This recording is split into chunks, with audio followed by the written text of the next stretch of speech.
Sahabat Yakum dimanapun berada, bagaimana kabar saudara-saudara? Semoga semua dalam keadaan baik karena berkat lindungan dan penyertaan Tuhan.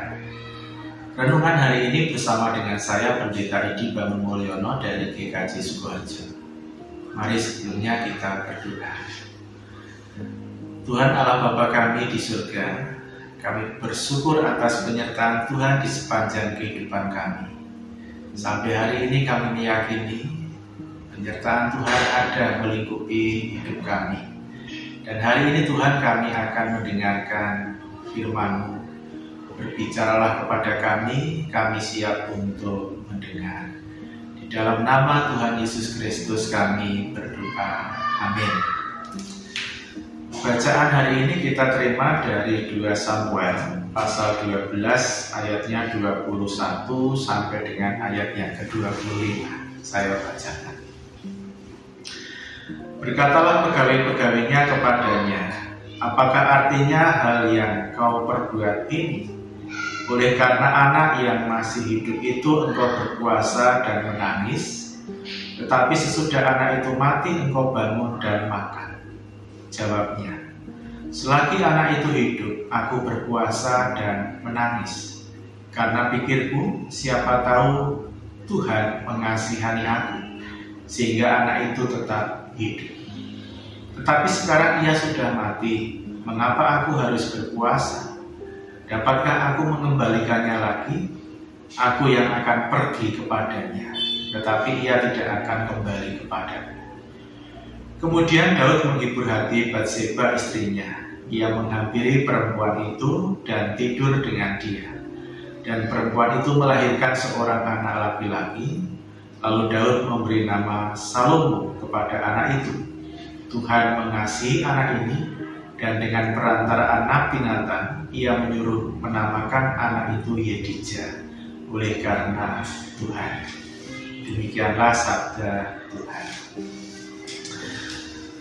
Sahabat Yakub yang terkasih, pernahkah kita berbuat salah, berbuat dosa yang mengakibatkan orang-orang yang ada di sekitar kita terdampak oleh karena kesalahan kita? Dan bagaimana perasaan kita kala kita melakukan hal yang tidak benar, yang salah di hadapan Tuhan dan sesama?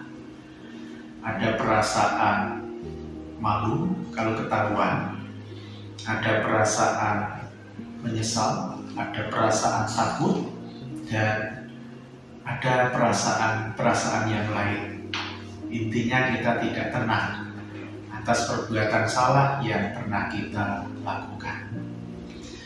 Dan kalau perbuatan salah yang kita lakukan itu tidak diselesaikan, maka kita tetap ada di dalam hati yang tidak tenang. Dan itu akan mempengaruhi kehidupan kita selanjutnya. Untuk itu mari kita mencoba melihat pribadi Raja Daud yang juga pernah melakukan kesalahan, namun kemudian ia diubahkan menjadi pribadi yang kuat. Bagaimana caranya agar kita juga bisa meneladannya? Kita tahu siapa Raja Daud. Dia pernah melakukan kesalahan yang fatal. Dan kesalahan itu membawa dampak bagi orang-orang yang ada di sekitar. Dan dampaknya itu sangat begitu berat dihadapi orang-orang yang ada di sekitar, terutama Uria, istri Batseba kala itu, harus mati oleh karena akal licik dari Raja Daud.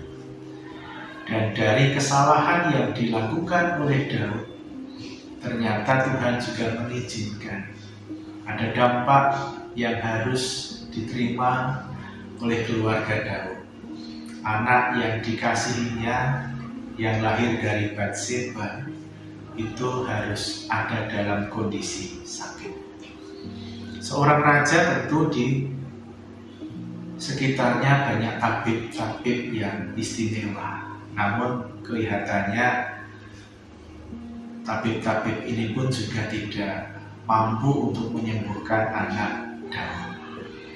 Dan apa yang dilakukan oleh Daud, ternyata dia terus berusaha agar dampak dari perbuatan salah yang ia lakukan itu setidaknya tidak semakin parah, namun dia mencoba menyelesaikan setiap dampak dari perbuatan jahat yang pernah dia lakukan.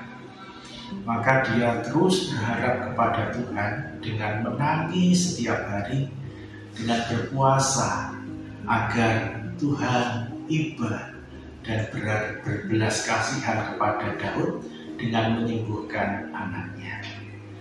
Itu tahap yang kedua yang dilakukan setelah tahap pertama menyesal dan bertobat.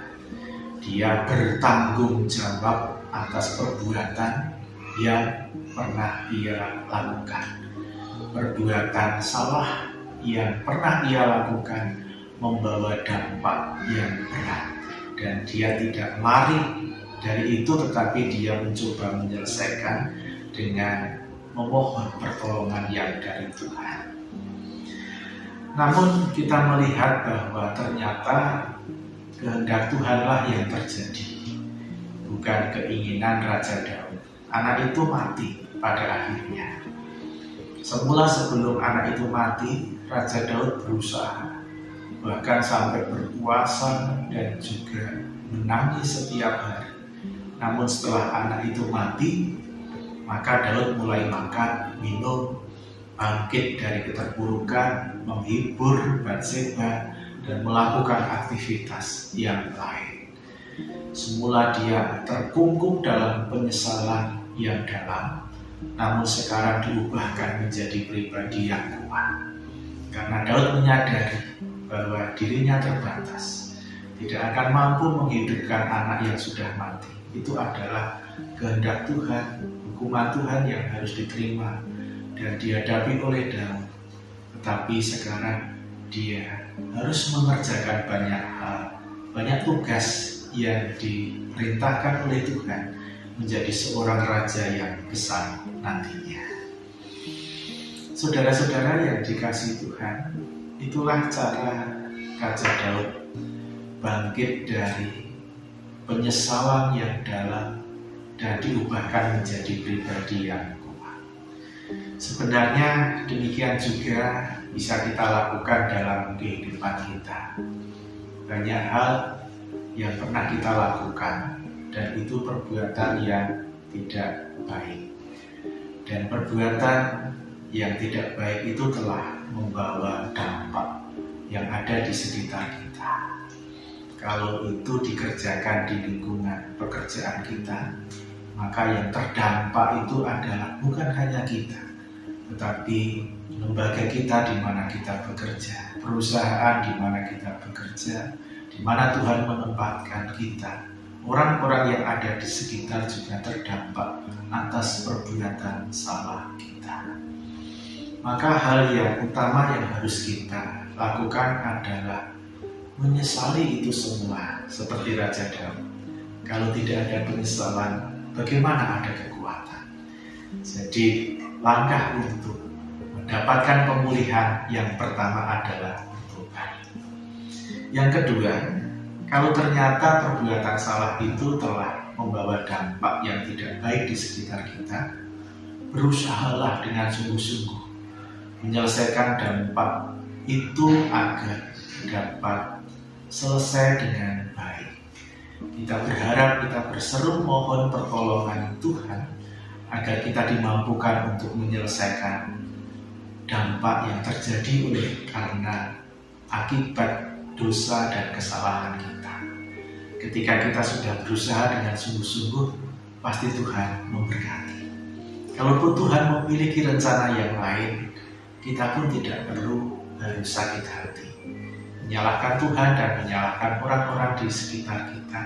Tetapi baiklah, mari kita mengerjakan banyak tugas yang Tuhan percayakan kepada kita. Raja Daud pun bangkit dari keterpurukan.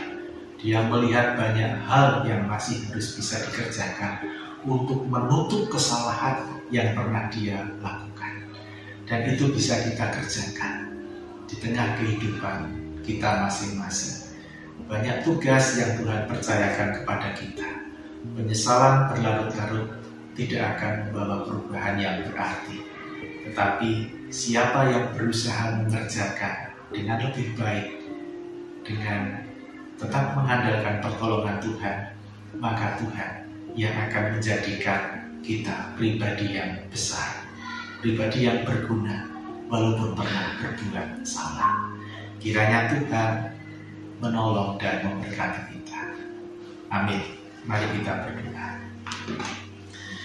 Tuhan, kami bersyukur firman-Mu memberikan kekuatan kepada kami sebagai pribadi manusia yang lemah, yang kadang sering berbuat salah. Kami jatuh di dalam penyesalan, kami jatuh di dalam keterpurukan oleh karena dosa dan kesalahan yang kami perbuat, yang merugikan orang-orang yang ada di sekitar kami, juga merugikan nama baik Tuhan. Tolong Tuhan untuk kami bisa bangkit lagi dari keterpurukan, sembuh dari penyesalan, dengan kami melakukan hal yang baik, melakukan tugas-tugas yang Tuhan percayakan kepada kami demi masa depan yang lebih berarti. Terima kasih ya Tuhan, di dalam nama Tuhan Yesus Kristus kami berdoa. Amin.